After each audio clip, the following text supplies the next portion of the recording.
ना संघर्ष न तकलीफ हो तो क्या मज़ा है जीने में। बड़े बड़े तूफान थम जाते हैं जब आग लगी हो सीने में। जीवन में अगर कुछ प्राप्त करना है तो कठिन परिश्रम के दरिया से तो हमको आगे निकलना ही होता है। अभी तक हमने कैसा, कब और कहाँ पढ़ चुके हैं।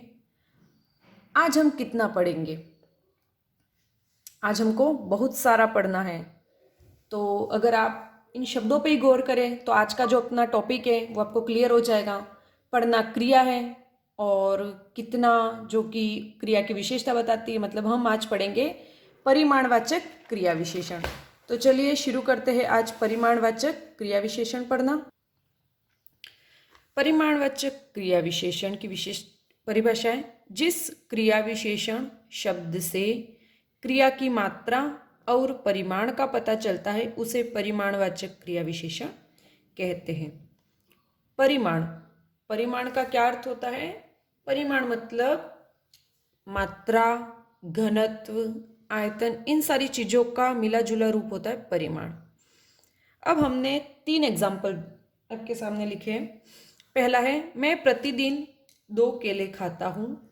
दूसरा है मैं प्रतिदिन 2 सेर दूध पीता हूँ। और तीसरा है मैं प्रतिदिन 2 घंटे पूजा करता हूँ। देखने में और सुनाई देने में तो बिल्कुल ये सिमिलर लगते हैं। सबसे पहले हम इनमें से क्रिया छांट लेते हैं। खाना क्रिया, पीना क्रिया और यहाँ पर पूजा करना, ये पूरी क्रियाएं। ठीक है। अब इनमें एक और शब्द है जो सिमिलर है तीनों में। प्रतिदिन, प्रतिदिन, प्रतिदिन। हमने क्रिया विशेषण पढ़ने के पहले 4 क्वेश्चन से शुरू किया था। कैसा, कैसी, कब, कहाँ और कितना। तो चलिए इन पर भी हम वो अप्लाई करते हैं। क्या हमारे इन वाक्यों में कोई क्रिया विशेषण है और है तो कौन कौन से। तो चलिए शुरू करते हैं। सबसे पहले मैं प्रतिदिन 2 केले खाता हूं। पहला प्रश्न, कैसा खाता हूं? आपके यहां पर कोई उत्तर नहीं है। कहाँ खाता हूं? कोई उत्तर नहीं है। कब खाता हूं? तो क्रिया के साथ हमने प्रश्न पूछा कब, तो उत्तर मिला हमको प्रतिदिन। हमने यहां पर प्रश्न क्या किया? कब खाता हूं। मतलब ये जो प्रतिदिन शब्द है वो हमारे क्या हो गया? कालवाचक क्रिया विशेषण। मतलब तीनों वाक्यों में क्रिया विशेषण वाला एक शब्द प्रतिदिन जो कि समय बताने वाला है वो तो उपस्थित है। अब हम पहले वाक्य पे फिर से गौर करते। मैं प्रतिदिन 2 केले खाता हूं। यहां पर खाना क्रिया के पहले एक शब्द आया केले। क्या खाता है वो? केले खाता है। ये केले जो है वो संज्ञा शब्द है। मैं प्रतिदिन 2 सेर दूध पीता हूं, ये भी द्रव्यवाचक संज्ञा शब्द है। तो यहां पर ये जो 2 है, यहां पर ये जो 2 सेर है और यहां पर ये जो 2 घंटे हैं, वो सब विशेषता तो प्रकट कर रहे, लेकिन किसकी प्रकट कर रहे उसके आधार पर वो किसी अलग अलग चीजों के भेद है। जैसे कि मैं प्रतिदिन 2 केले खाता हूं, तो यहां पर केलों की विशेषता है। केले कितने हैं? प्रश्न तो भाई कितने केले, तो 2 केले। लेकिन यहां संज्ञा शब्द है केले और केले की विशेषता प्रकट कर रहा है ये 2। ठीक है। तो यहां पर 2 केलों को हम गिन सकते हैं, इसलिए ये हमारे क्या हो गए? संख्यावाची विशेषण। यहां पर यह संख्यावाची विशेषण का उदाहरण है। दूसरा वाक्य देखते, मैं प्रतिदिन 2 सेर दूध पीता हूं। 2 सेर मात्रा है और हमने देखा जहां पर मात्रा हो वहां पर कौन सा? पहली बात तो परिमाणवाचक, और दूध जो है वो संज्ञा शब्द है ना कि क्रिया है। तो इसलिए यहां पर परिमाणवाचक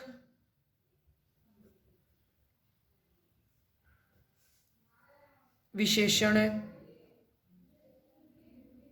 क्योंकि जो संज्ञा या सर्वनाम शब्दों की विशेषता प्रकट करते वो विशेषण होते हैं। यहाँ पर दो मात्रा थी, 2 किलो को हम गिन सकते इसलिए संख्यावाची विशेषण था। यहाँ पर 2 सेर, इनको हम गिन नहीं सकते, दूध की मात्रा है, ठीक है, तो यहाँ पर ये परिमाणवाचक विशेषण हो गया। और अंतिम है मैं प्रतिदिन 2 घंटे पूजा करता हूँ।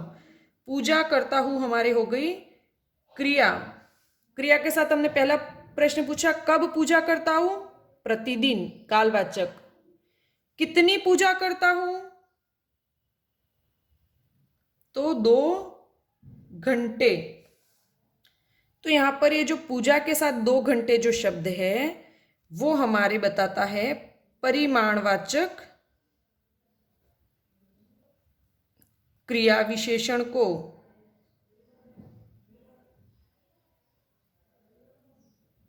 इसके पहले हमने जब विशेषण पढ़ा था तब भी हमने पढ़ा था कि मैं बाजार से 2 मीटर लाया हूं, तो वहां 2 मीटर को हम गिन सकते, मीटर मतलब जो बिजली का मीटर इत्यादि है ना, वस्तु।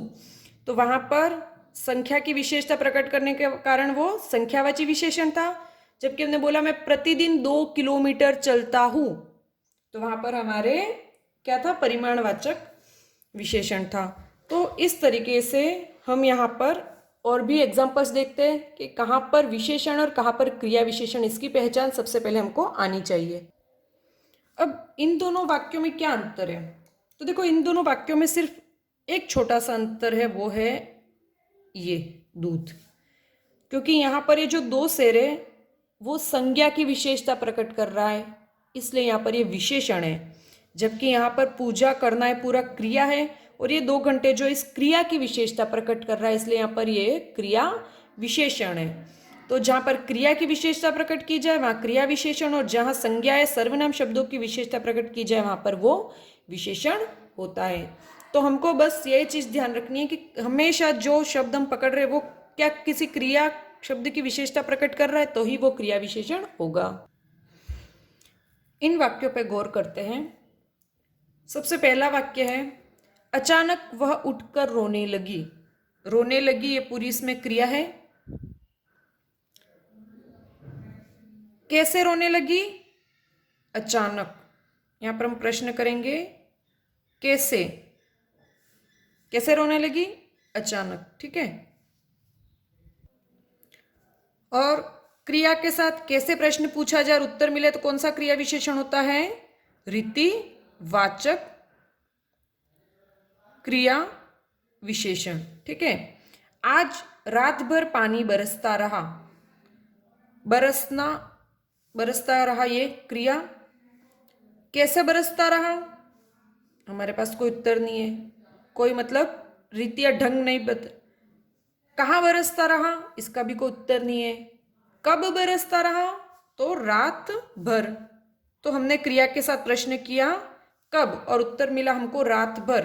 तो कब का उत्तर मिलने के कारण यहां पर कौन सा होगा, कालवाचक क्रिया विशेषण। अंदर जाकर पढ़ाई करो। पढ़ाई करना क्रिया है। कैसे पढ़ाई करो, कोई उत्तर नहीं है। कब पढ़ाई करो, कोई समय का संकेत नहीं है। कहाँ पढ़ाई करो, तो अंदर, मतलब यहां पर संकेत दिया है स्थान का। हमने पूछा कहाँ, कहाँ जाकर पढ़ाई करो, तो अंदर जाकर, ठीक है। तो यहां पर स्थानवाचक क्रिया विशेषण मिला हमको। कितनी पढ़ाई करो, उसका कोई जिक्र नहीं है। अगला देखते हैं, कटोरी में दाल बहुत डाल दी है। डाल देना क्रिया है हमारे। पहला प्रश्न पूछते हैं कैसे डाल दी है, कोई उत्तर नहीं। कब डाल दी है, कोई उत्तर नहीं। कहाँ डाल दी है, तो आप बोलोगे कटोरी में। अब ये कटोरी शब्द क्या है, ये कटोरी शब्द है हमारे संज्ञा शब्द, मतलब ये क्या है, एक वस्तु है। और हमारी सबसे पहली शर्त है कि कैसे, कब, कहाँ और कितना का जो उत्तर मिलता है वो किसी व्यक्ति, वस्तु या स्थान का नाम नहीं होना चाहिए, क्योंकि वो व्यक्ति, वस्तु या स्थान का नाम है तो वो संज्ञा हो जाएगी और वह क्रिया विशेषण नहीं हो सकता। तो यहाँ भले कहाँ में आप बोलोगे कि भाई कटोरी में डाली, कहाँ डाली, और लेकिन ये उसका उत्तर क्रिया विशेषण नहीं है। अब अंतिम क्वेश्चन पूछते हैं हम, कितनी डाल दी है, तो कितनी में हमारे पास उत्तर है। यहां पर हमने क्या प्रश्न किया, कितनी दाल डाली है, बहुत डाल दी है। तो यहां पर ये हो गया हमारे परिमाणवाचक क्रिया विशेषण। ये चारों एग्जाम्पल लिखने के पीछे सिर्फ एक रीजन था, ये बताना क्रिया और क्रिया से बहुत दूर है हमारे वाक्य में, कहीं पर भी रीतिवाचक क्रिया विशेषण आ सकता है, कालवाचक क्रिया विशेषण भी वाक्य में कहीं पर भी आ सकता है, स्थानवाचक क्रिया विशेषण भी वाक्य में कहीं पर भी आ सकता है। लेकिन जब बात करें परिमाणवाचक क्रिया विशेषण की, तो उसमें ये कंपलसरी होता है कि परिमाणवाचक क्रिया विशेषण प्लस क्रिया, मतलब वो क्रिया के बिल्कुल बाद में ही पहले ही होगा, क्रिया से बिल्कुल लगा हुआ होता है परिमाणवाचक क्रिया विशेषण। क्योंकि अगर ये परिमाणवाचक क्रिया विशेषण वाक्य में कहीं आगे पीछे, जैसे कि इसी वाक्य को मैं समझाऊं आपको कि मैं ऐसा क्यों बोलना चाहती हूं, तो इसी वाक्य को मैं यूं लिखूं, कटोरी में बहुत दाल डाल दी है। सिंपल सी एक चीज मैंने चेंज की इसमें, क्या किया चेंज, इस बहुत को यहां से हटा करके यहां लिखा, इतना ही चेंज हुआ ना। लेकिन इतने से परिवर्तन से ये क्रिया विशेषण से हट करके विशेषण बन जाता है, क्योंकि यहां पर ये दाल की विशेषता बताने लग जाता है, जबकि यहां पर ये क्रिया की विशेषता प्रकट कर रहा था। दाल संज्ञा शब्द है, इस कारण यहां पर ये विशेषण का उदाहरण है और यहां पर ये क्रिया विशेषण का उदाहरण है। तो नॉट लिख देते हैं हम यहां पर, तो हमने नोट डाल के लिखा है, परिमाणवाचक क्रिया विशेषण सदैव वाक्य में क्रिया के पूर्व ही आएगा। मतलब क्रिया और परिमाणवाचक क्रिया विशेषण के बीच में कोई भी दूसरा शब्द नहीं आ सकता है, क्योंकि अगर कोई भी दूसरा शब्द आ गया तो वो विशेषण होगा, ना कि परिमाणवाचक क्रिया विशेषण। तो यहाँ पर आपको मैं जो समझाना चाहती, आई थिंक आपको बात क्लियर हो गई होगी।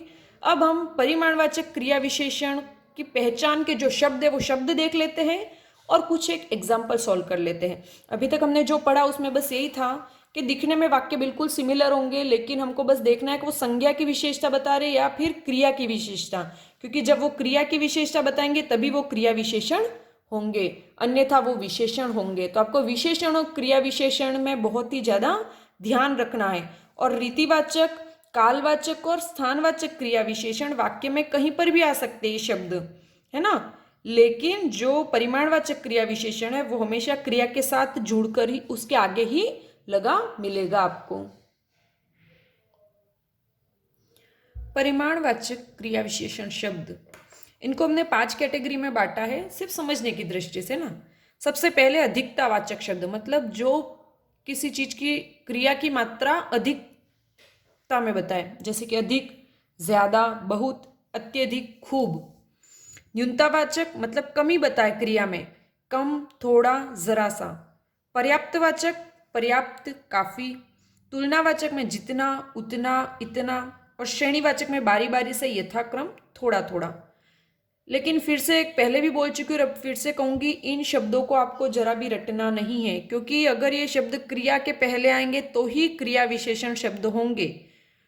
ये शब्द अगर किसी संज्ञा सर्वनाम शब्द के साथ जुड़ जाएंगे तो वो विशेषण में गिने जाएंगे, है ना। तो आपको इन शब्दों को नहीं रटना, आपको बेसिक सी चीज पता होनी चाहिए कि ना तो ये जो अर्थ हमको क्रिया के साथ जुड़ कर आने चाहिए शब्द, ना ही इन शब्दों में से कोई व्यक्ति, वस्तु या स्थान का नाम हमको मिलना चाहिए। और ये बेसिक सी चीजें अगर आपके माइंड में क्लियर है तो क्रिया विशेषण बहुत ही आसान सा टॉपिक है। तो चलिए बहुत सारे उदाहरण देखते हैं और इस चीज को और भी ज्यादा स्पष्ट करते हैं। हल करना शुरू करें। उदाहरण, पहला उदाहरण है, काफी सो चुके, अब उठकर पढ़ाई करो। सोना क्रिया है, क्रिया के जस्ट पहले शब्द है काफी, ठीक है। तो यह कितना, तो कितना सो चुके हैं, क्रिया के साथ हमने प्रश्न किया कितना, काफी उत्तर मिला, परिमाणवाचक क्रिया विशेषण है। और ये जो काफी शब्द है ना कोई व्यक्ति है, ना वस्तु, ना स्थान का नाम है, तो 100% श्योर हम कह सकते हैं यहाँ पर परिमाणवाचक क्रिया विशेषण है। कल रात पानी जितना बरसा पहले कभी उतना नहीं बरसा होगा। बरसना क्रिया है, क्रिया के जस्ट पहले जितना है और यहाँ पर उतना के साथ नहीं बीच में जुड़ा है, बस वाक्य को नकारात्मक बनाने के लिए ना। इसलिए आप ये नहीं बोल सकते कि भाई यहाँ पर तो उतना के बाद नहीं है फिर बरसा है, बस वाक्य नकारात्मक वाक्य, इसलिए यहाँ पर नहीं यहीं पर आएगा। तो यहाँ पर भी हम देख सकते हैं कि भाई कितना बरसा, जितना उतना, तो ये हमारे तुलना बता रहा है, इसलिए यहाँ पर परिमाणवाचक क्रिया विशेषण है। अगला उदाहरण, विद्यालय में प्रतिदिन बच्चों को थोड़ा थोड़ा सिखाया जाता है। सिखाना क्रिया, इस वाक्य में हमको पहले कैसे सिखाया जाता है तो उसका तो उत्तर नहीं मिलता है। दूसरा, कब सिखाया जाता है तो प्रतिदिन, तो यहाँ पर कालवाचक क्रिया विशेषण भी है। फिर कहाँ सिखाया जाता है तो हम बोलोगे विद्यालय में। और कितना सिखाया जाता है तो थोड़ा थोड़ा। हमने क्रिया के साथ 4 प्रश्न किए, जिनमें से 3 प्रश्नों के उत्तर हमको आ गए, मिल गए। ठीक है, अब इन 3 प्रश्नों को हम एनालिसिस करते हैं। सबसे पहले प्रश्न क्रिया के साथ, कहाँ सिखाया जाता है? विद्यालय में। यह विद्यालय शब्द व्यक्ति है? नहीं। वस्तु है या स्थान है? अर्थात हमको संज्ञा शब्द मिल गया। विद्यालय क्या है? संज्ञा शब्द है, इसलिए यहां पर यह क्रिया विशेषण नहीं हो सकता। अब आया दूसरा, कब सिखाया जाता है? प्रतिदिन। प्रतिदिन शब्द कोई व्यक्ति का नाम है, वस्तु है, स्थान है? नहीं, कुछ भी नहीं है। अर्थात यहां पर हमें कालवाचक क्रिया विशेषण मिला। और अंतिम प्रश्न, कितना सिखाया जाता है? थोड़ा थोड़ा। तो यहां पर क्रिया के जस्ट पूर्व में शब्द है थोड़ा थोड़ा, जो कि ना व्यक्ति का नाम है, ना वस्तु है, ना स्थान है, अर्थात संज्ञा शब्द नहीं है, इसलिए यहां पर ये हमारे परिमाणवाचक क्रिया विशेषण शब्द हुआ। अगर हाँ, इसी में अपन कह सकते हैं कि अंदर प्रतिदिन बच्चों को थोड़ा थोड़ा सिखाया जाता है, तो अंदर यहाँ पर रहता तब वो स्थानवाचक होता है, क्योंकि यहाँ पर पर्टिकुलर स्थान का नाम नहीं है बल्कि उसका संकेत दिया गया है। सभी को हलवा खूब मिलेगा। ठीक है, मिलेगा यहाँ पर एक क्रिया है, उसके पहले खूब। कितना मिलेगा? खूब मिलेगा। आपने खाना पर्याप्त बनाया है। कितना बनाया है? पर्याप्त बनाया है। पानी सबके लिए कम पड़ेगा। कितना पड़ेगा? कम पड़ेगा। नल से पानी बूंद बूंद टपक रहा है। टपकना क्रिया, और कितना टपक रहा है? बूंद बूंद। तो यहाँ पर हम इसको श्रेणीवाचक में यहाँ पर बूंद बूंद भी लिख सकते हैं। तो देखो, बहुत सारे शब्द होंगे जो कि उदाहरण में ही हमको पता चलेंगे, तो हम रट के नहीं रख सकते। टपकना क्रिया और उसके आगे बूंद बूंद है, इसलिए यहाँ पर क्रिया की विशेषता प्रकट करने के कारण यह भी परिमाणवाचक क्रिया विशेषण। अगर यूं आता, नल से बूंद बूंद पानी टपक रहा है, तब वह पानी की विशेषता हो जाती और वहां पर परिमाणवाचक विशेषण होता, लेकिन यहाँ पर क्रिया की विशेषता प्रकट करने के कारण क्रिया विशेषण है। मेरे लिए 2 चपातियां कम रहेंगी। तो देखो यहाँ पर 2 जो है वो चपाती जो शब्द है वो संज्ञा शब्द है, उसकी विशेषता प्रकट कर रहा है, इसलिए यहाँ पर ये 2 जो है वो संख्यावाची विशेषण है। जबकि रहेगी, रहना क्रिया है, और क्रिया की विशेषता प्रकट करने के कारण ये जो कम है वो हमारे क्रिया विशेषण है। और क्रिया विशेषण भी कौन सा? परिमाणवाचक क्रिया विशेषण। तो आपको ये समझ में आ गया होगा। कुछ और ऐसे एग्जाम्पल्स हम लेते हैं जिससे ये चीज और भी क्लियर हो जाएगी आपको। इन 4 उदाहरणों के साथ आज का टॉपिक हम समाप्त करते हैं। इस बार हमने बहुत आम खाए। इस बार हमने आम बहुत खाए। एक शब्द आगे पीछे हो गया, तुरंत ही बदल गया, विशेषण से क्रिया विशेषण बन जाता है। यहाँ पर ये जो बहुत है वो आम शब्द के बाद आ रहा है, मतलब कितने आम खाए? बहुत आम खाए। ठीक है, यहाँ पर ये विशेषण है क्योंकि यहाँ पर ये संज्ञा शब्द आम की विशेषता बता रहा है, जबकि कितने खाए तो बहुत खाए। दोनों में कितने ही शब्द, देखो प्रश्न दोनों में सेम ही है, कितने, लेकिन एक बार कितने आम, बहुत आम, कितने खाए, बहुत खाए। तो एक बार हम क्रिया के साथ प्रश्न पूछ रहे हैं और एक बार हम संज्ञा शब्द के साथ प्रश्न पूछ रहे हैं। तो जहाँ क्रिया के साथ प्रश्न पूछते हैं वहां पर तो हमारे क्रिया विशेषण और संज्ञा और सर्वनाम शब्दों के साथ प्रश्न करते वहां पर विशेषण। अगला उदाहरण, मेरे पास पर्याप्त धन है। धन जो है वो हमारे संज्ञा शब्द है, कोई क्रिया नहीं है। और पर्याप्त जो है तो यहाँ पर इस धन की विशेषता के कारण यहाँ पर यह विशेषण है। जबकि आज मैंने पर्याप्त पढ़ाई की, तो पढ़ाई करना ये क्रिया है पूरी, है ना। तो क्रिया की विशेषता प्रकट करने के कारण यहां पर ये हो गया क्रिया विशेषण।